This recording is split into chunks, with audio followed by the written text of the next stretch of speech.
जी, नमस्कार साथियों, कैसे हो सभी? आई होप आप सभी अच्छे होंगे। तो दोस्तों आज हम आपके लिए एक शानदार सा टॉपिक लेकर आए हैं, एक छोटे से टॉपिक पर बात करेंगे आपके साथ। आरटीई 2009 के बारे में यहाँ पर हम बात करने वाले हैं आज, जो एक छोटा-सा टॉपिक है हालाँकि लेकिन बहुत ही कॉमन है। आपके जो भी आपके टेट होते हैं, स्टेट टेट हो, सी-टेट हो, उन सभी में या आपका जो सिलेक्शन टेस्ट होते हैं, उन सभी में ये बहुत बार पूछा जाता है, इससे बहुत क्वेश्चंस बनते हैं आरटीई 2009 से। तो इसके संबंध में जो भई देखिए इसमें कब लागू हुआ, 1 अप्रैल 2010 को लागू हुआ और मान लीजिए जैसे लोकसभा में कब पारित हुआ, राज्यसभा में कब पारित हुआ, तो इन सभी को ना जान करके हम आज इस टॉपिक में छोटे से समय में ये जानेंगे कि भई इसमें जो धाराएँ हैं, इसमें टोटल कितनी धाराएँ भाई? 38 धाराएँ। कितनी धाराएँ फ्रेंड्स? 38 धाराएँ। तो इन टोटल 38 धाराओं को आज हम विस्तार पूर्वक जानेंगे कि कौन-सी धारा में क्या बात कही गई है। और देखिए इसमें 7 अध्याय हैं और उन्हीं 7 अध्यायों में 38 धाराएँ हैं। तो कौन से अध्याय में कितनी धाराएँ हैं और किस-किस धारा क्या-क्या कहती है, कौन-सी धारा क्या कहती है, इन सभी को हम यहाँ पर चर्चा करने वाले हैं इन सभी की। तो चलिए आज की वीडियो को शुरू करते हैं। देखिए भाई आरटीई 2009 जो है ये इसमें 1 से 38 धाराएँ हैं, यानी कि टोटल आपकी 38 धाराएँ हैं और अध्याय कितने हैं? 7। ठीक है दोस्तों, यहाँ पर अध्याय हैं 7 अध्याय हैं, टोटल 7 अध्याय हैं और इसमें धारा हैं भई आपकी 38। ठीक है दोस्तों, अब देखिए इसकी टोटल चलते हैं आप अध्याय प्रथम, जो पहला अध्याय आपका वो है प्रारंभिक, उसका नाम क्या है भाई? प्रारंभिक। तो इस जो अध्याय पहला है, पहले अध्याय में आपकी 2 धाराएँ हैं, धारा 1 और धारा 2।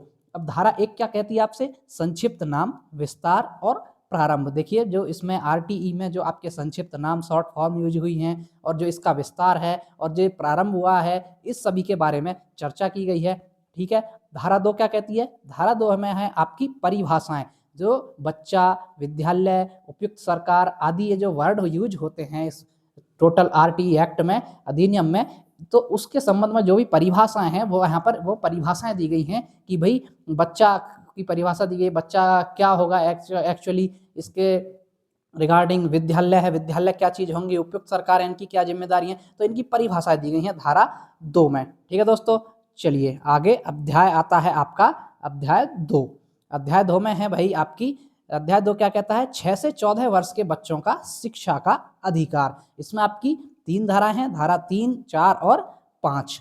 तो देखिए धारा 3 क्या कहती है? 6 से 14 वर्ष के प्रत्येक बच्चे को निःशुल्क और अनिवार्य शिक्षा का अधिकार होना चाहिए, है ना? भई ये बहुत इम्पोर्टेंट है, ये बहुत पूछा जाता है कि जो 6 से 14 वर्ष के लिए प्रत्येक बच्चे को निःशुल्क और अनिवार्य शिक्षा का जो अधिकार है, वो किस धारा में है? वो आपकी धारा 3 में है ना?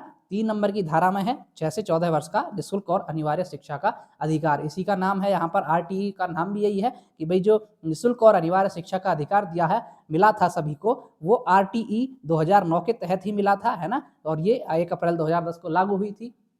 सभी को पता होगा। धारा 4 क्या कहती है भई? धारा 4 विद्यालय ना जाने वाले या बीच में छोड़ देने वाले बच्चों के लिए विशेष प्रावधान है।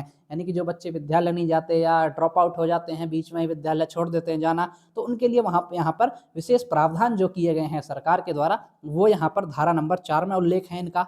धारा नंबर 5 क्या कहती है आपसे? दूसरे विद्यालय में स्थानांतरण का अधिकार, कि भाई कोई भी बच्चा जो होगा उसको मान लीजिए किसी स्कूल में पढ़ रहा है तो वो दूसरे में पढ़ना चाहता है, तो उसको दूसरे विद्यालय में स्थानांतरण होने का अधिकार है कि वो दूसरे विद्यालय में भी पढ़ सकता है जा करके। ठीक है फिर दोस्तों, ये हो गई आपकी धारा 5। अब अध्याय आता है आपका आगे अध्याय 3। अध्याय 3 में क्या नाम है अध्याय 3 का? कर्तव्य। अध्याय 3 का नाम कर्तव्य है। अब इसमें धाराएं हैं 6 से 11 तक। तो धारा 6 क्या कहती है आपकी? सरकार का विद्यालय स्थापित करने का कर्तव्य, कि भाई जो सरकार है उसका कर्तव्य होगा कि जो विद्यालय स्थापित करे बच्चों के लिए, अरे जो निःशुल्क और अनिवार्य शिक्षा का अधिकार दिया है उसको वो सफलतापूर्वक जो पूर्ण हो, वो अधिकार बच्चों को मिले, तो इसके लिए सरकार विद्यालयों की स्थापना करे, तो उसका कर्तव्य निर्धारित किया गया है। धारा 7 क्या है? केंद्र और राज्य सरकारों की वित्तीय जिम्मेदारी। ये सबसे महत्वपूर्ण है। ये पूछ लिया जाता है कि भाई जो केंद्र और राज्य सरकारों की जो वित्तीय जिम्मेदारी होती है, कितनी हिस्सा केंद्र सरकार का होगा, कितना राज्य सरकार का होगा, जो वित्तीय जिम्मेदारी है ये कौन सी धारा में है? ये आपकी धारा नंबर 7 में। ठीक है दोस्तों, वित्तीय जिम्मेदारी आपकी धारा नंबर 7 में आ गई। 7-7 एक तरह से एक समझ सकते हैं भाई, क्या नाम है? वित्तीय जिम्मेदारी है केंद्र और राज्य सरकार की, हम दोनों साथ-साथ हैं, तो मतलब धारा नंबर 7, ये इसकी ट्रिक हो गई। ठीक है। धारा नंबर 8 क्या है? उपयुक्त सरकार के कर्तव्य। जो भाई सरकार है, जो राज्य स्थानीय सरकारें हैं उनके क्या कर्तव्य होंगे, ये धारा नंबर 8 में दर्शाया गया है। धारा नंबर 9 में क्या है भाई, स्थानीय प्राधिकरण के कर्तव्य, जो स्थानीय प्राधिकरण है उनके क्या कर्तव्य होंगे, वो आपके धारा 9 में है।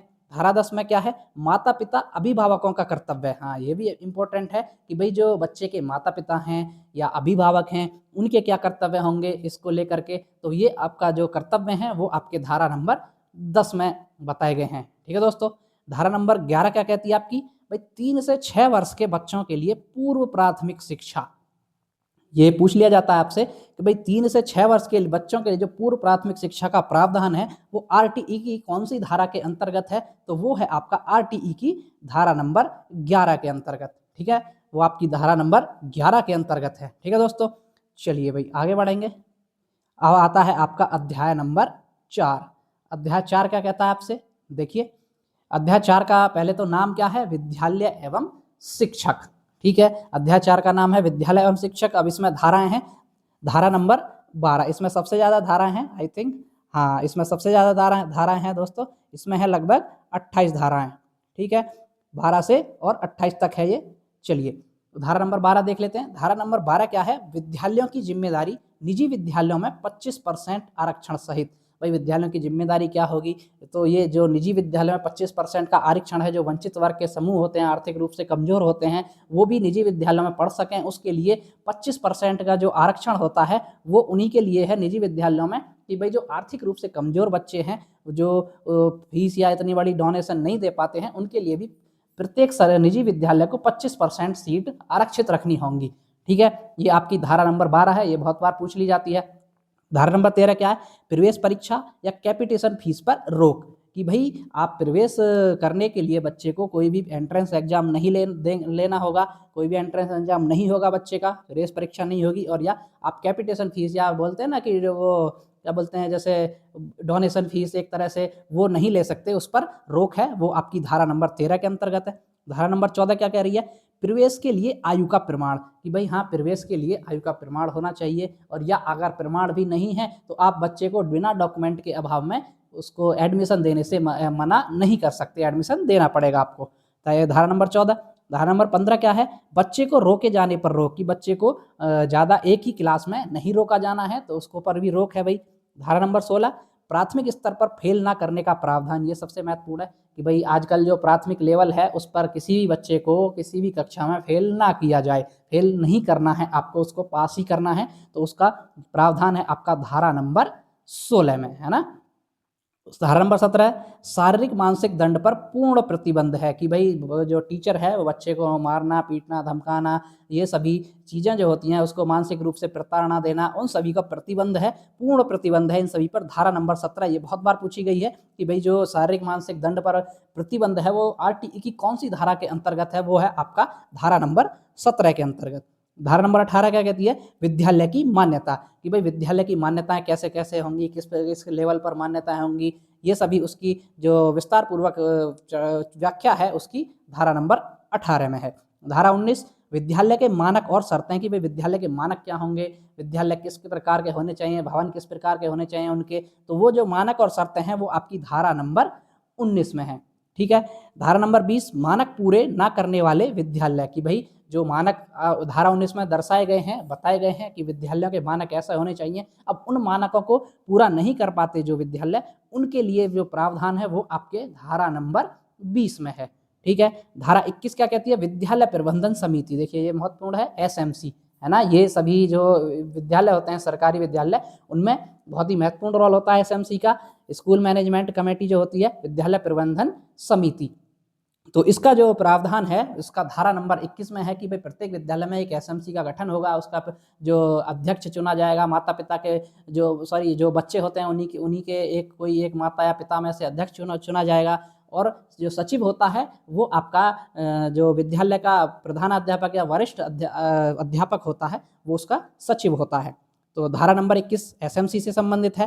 धारा नंबर 22 विद्यालय विकास योजना, की विद्यालय विकास की योजनाएं क्या हैं वो आपकी धारा नंबर 22 उससे संबंधित है। धारा नंबर 23 ये बहुत इंपॉर्टेंट है। धारा नंबर 23 क्या है भाई, शिक्षक की योग्यताएं। अब आप जैसे पढ़ रहे हैं सी टेट टी टेट या स्टेट टेट या अपर सुपर टेट क्या है जो भी है, कि भाई शिक्षक की क्या योग्यता क्या होनी चाहिए, वो आपकी जो निर्धारित की गई हैं वो आपकी धारा नंबर 23 में निर्धारित की गई हैं। ये बहुत इंपॉर्टेंट धारा है, ये बहुत बार पूछी गई है कि भाई टीचर की जो योग्यताएं हैं, क्या योग्यता होनी चाहिए एक शिक्षक बनने के लिए, ये आरटीई की कौन सी धारा में है, ये है आपकी आरटीई की धारा नंबर 23 में। ठीक है, 24 धारा नंबर क्या कहती है, शिक्षक के कर्तव्य और शिकायत निवारण। भाई शिक्षक के क्या कर्तव्य होंगे, क्या करना है शिक्षक को, क्या नहीं करना है, और उस शिकायतें जो आती हैं उनका निवारण कैसे करना है, तो ये सभी का जो विस्तार पूर्वक व्याख्या है, बताया गया है, वो निर्देश हैं आपके धारा नंबर 24 में। धारा 25 क्या कह रही है, छात्र शिक्षक अनुपात। ये सबसे इंपॉर्टेंट है, ये भी बहुत बार पूछी जाती है, ये तो बहुत ही बार पूछी गई है कि छात्र और जो शिक्षक अनुपात है वो कौन सी धारा में है, भाई वो है आपका धारा नंबर 25 में। जो टीचर और स्टूडेंट रेशियो होता है वो आपका धारा नंबर 25 में बताया गया है कि भाई प्राथमिक लेवल पर इतने विद्यार्थियों के लिए एक टीचर होना चाहिए, या जो माध्यमिक लेवल होता है उस पर इतने विद्यार्थियों के लिए एक टीचर होना चाहिए। ये सभी जो बताया गया है वो आपका धारा नंबर 25 में बताया गया है। धारा नंबर 26 क्या है, शिक्षकों की कमी को भरने की समय सीमा। अब जो शिक्षकों की भाई विद्यालय में कमी है उसको भरने की एक समय सीमा भी निर्धारित की गई है कि भाई इस समय सीमा के अंदर ही आप विद्यालय में जो शिक्षकों की कमी है उसको पूरा किया जाए स्थानीय सरकार के द्वारा। ठीक है साथियों, तो ये होगी आपकी धारा नंबर 26। देखिए इसमें से इंपॉर्टेंट एक तो थी आपकी जो शिक्षकों की योग्यता 23 नंबर, एसएमसी धारा नंबर 21, और आपकी जो मानसिक दंड और प्रताड़ना है धारा नंबर 17, ये सबसे इंपॉर्टेंट है, और आपका जो विद्यालय में फेल नहीं करना है धारा नंबर 12, ये भी इंपॉर्टेंट है, और धारा नंबर 25 भी बहुत इंपॉर्टेंट है कि शिक्षक और जो छात्रों का अनुपात है, रेशियो है, वो क्या होना चाहिए, ये भी इंपॉर्टेंट धारा है, ये आपको थोड़ा याद करना है। ठीक है, चलिए आगे देखते हैं। धारा 26 हो गई, अब धारा 27 देखते हैं। 27 में क्या है भाई, धारा 27 क्या कह रही है, गैर शैक्षणिक कार्यों में शिक्षकों की तैनाती पर रोक। भाई जो शैक्षणिक कार्यों से हट के कोई अन्य कार्य होते हैं तो उन पर जो सरकार है उनको उन कार्यों में नहीं लगा सकती, तो उन पर शिक्षकों की तैनाती पर रोक लगाई गई है धारा नंबर 27 के अनुसार कि शैक्षणिक कार्यों के अलावा गैर शैक्षणिक कार्यों पर आप टीचर को नहीं लगा सकते, तो उन पर रोक है। धारा नंबर 28 देखिए, धारा नंबर 28 भी इंपॉर्टेंट है, निजी ट्यूशन पर रोक। बहुत इंपॉर्टेंट है कि जो सरकारी शिक्षक होते हैं उनको निजी ट्यूशन या प्राइवेट ट्यूशन जो होता है वो उस पर ट्यूशन पढ़ाने को रोक है कि वो निजी ट्यूशन या प्राइवेट ट्यूशन नहीं पढ़ा सकते हैं। धारा नंबर 28 इसको कहती है कि सरकारी अध्यापक निजी ट्यूशन नहीं पढ़ा सकता है, पूर्ण प्रतिबंधित है निजी ट्यूशन देना सरकारी अध्यापक को। ठीक है साथियों, अब देखिए यहाँ पर धारा नंबर 28 तक कंप्लीट हो गई। अब चलते हैं, अध्याय आ गया आपका 5। अध्याय 5 का नाम है भाई पाठ्यक्रम एवं मूल्यांकन। अब इसमें एक ही धारा है केवल, धारा 29। इसका क्या है, पाठ्यक्रम और मूल्यांकन प्रक्रिया, कि भाई जो पाठ्यक्रम है वो किस प्रकार होना चाहिए, कैसा होना चाहिए, मूल्यांकन प्रक्रिया किस तरह की होनी चाहिए, मूल्यांकन कब कब और कैसे कैसे करना है, ये सभी जो आपकी व्याख्याएं बताई गई हैं वो आपकी धारा नंबर 29 में बताई गई हैं। मूल्यांकन और पाठ्यक्रम, ये याद रखना, पाठ्यक्रम मूल्यांकन आपका धारा नंबर 29 में है। ठीक है फ्रेंड्स, चलिए भाई आगे चलते हैं। आपकी अध्याय नंबर आ गया आपका 6। अध्याय का नाम है बच्चों की अधिकारों की सुरक्षा, की भाई बच्चों के अधिकार जो हैं उनकी सुरक्षा, ये आपका इसका चैप्टर का नाम है, अध्याय का नाम है। इसमें धारा है आपकी 30, 31 और 32। अब धारा 30 क्या कहती है, राष्ट्रीय बाल संरक्षण अधिकार आयोग एनसीपीसीआर की भूमिका, यानी कि जो बच्चों की सुरक्षा के लिए जो आयोग बना है, राष्ट्रीय बाल अधिकार संरक्षण आयोग है, उसकी क्या भूमिका होगी, उसको क्या क्या कर्तव्य है उसको क्या करना है, बच्चों की सुरक्षा के लिए क्या कदम उठाने हैं, इन सभी की व्याख्या आपकी धारा नंबर 30 में है। ठीक है दोस्तों, धारा नंबर 31 क्या है, राज्य बाल अधिकार संरक्षण आयोग की भूमिका। जो राज्य बाल अधिकार संरक्षण आयोग है उसकी क्या भूमिका होगी, है ना। तो और धारा नंबर 32 है शिकायतों का निवारण, जो शिकायतें वगैरह आती हैं उनका निवारण कैसे कैसे होना, क्या क्या करना है, वो आपकी धारा नंबर 32 में बताया गया। कुल मिलाकर के इस अध्याय में आपकी 3 धाराएं हैं, 30, 31 और 32। बच्चों के अधिकार की सुरक्षा, ये याद रखना, बच्चों के अधिकार की सुरक्षा 30, 31 और 32 में आती है। ठीक है दोस्तों, चलिए भाई आगे आते हैं। अध्याय आपका लास्ट अध्याय आता है, लास्ट अध्याय है आपका 7 अध्याय। इसमें टोटल 7 अध्याय हैं। जो 7वां अध्याय है आपका विविध, इसका नाम दिया गया है विविध, यानी जो उन सबसे छूट गए हैं उनको एक अलग नाम दिया है विविध। तो धारा 33 क्या कहती है, उपयुक्त सरकार को निर्देश जारी करने की शक्ति। जो उपयुक्त सरकार है उसको निर्देश जारी करने की शक्ति है, भाई वो कैसे निर्देश जारी कर सकती है, उसको शक्ति प्रदान की गई है। धारा 34 में नियम बनाने की शक्ति, कि नियम वगैरह कैसे बनाने हैं शिक्षा में, उसकी शक्ति प्रदान की है धारा नंबर 34 में। धारा 35 क्या है, कठिनाइयाँ दूर करने की शक्ति, भाई जो कठिनाइयाँ वगैरह आ रही हैं उनको दूर करने की शक्तियाँ किस किस के पास होंगी, किस किस प्रकार इनको शक्तियों का प्रयोग करना है, वो सभी इसमें धारा 35 में है। धारा 36 अधिनियम का अन्य कानूनों पर प्रभाव, कि जो अधिनियम है इसका अन्य कानूनों पर क्या प्रभाव रहेगा।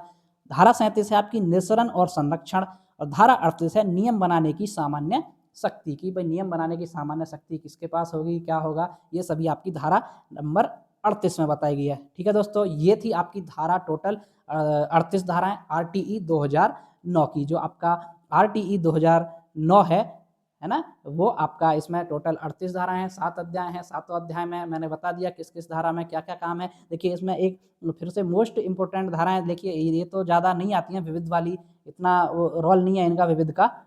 इनमें जो ऊपर धाराएं दी गई हैं वो इम्पोर्टेंट है। एक तो देखिए क्या है, निजी ट्यूशन पर रोक, ये धारा 28 है, ये इम्पोर्टेंट है ना। और आपकी छात्र शिक्षक अनुपात धारा 25 इम्पोर्टेंट है।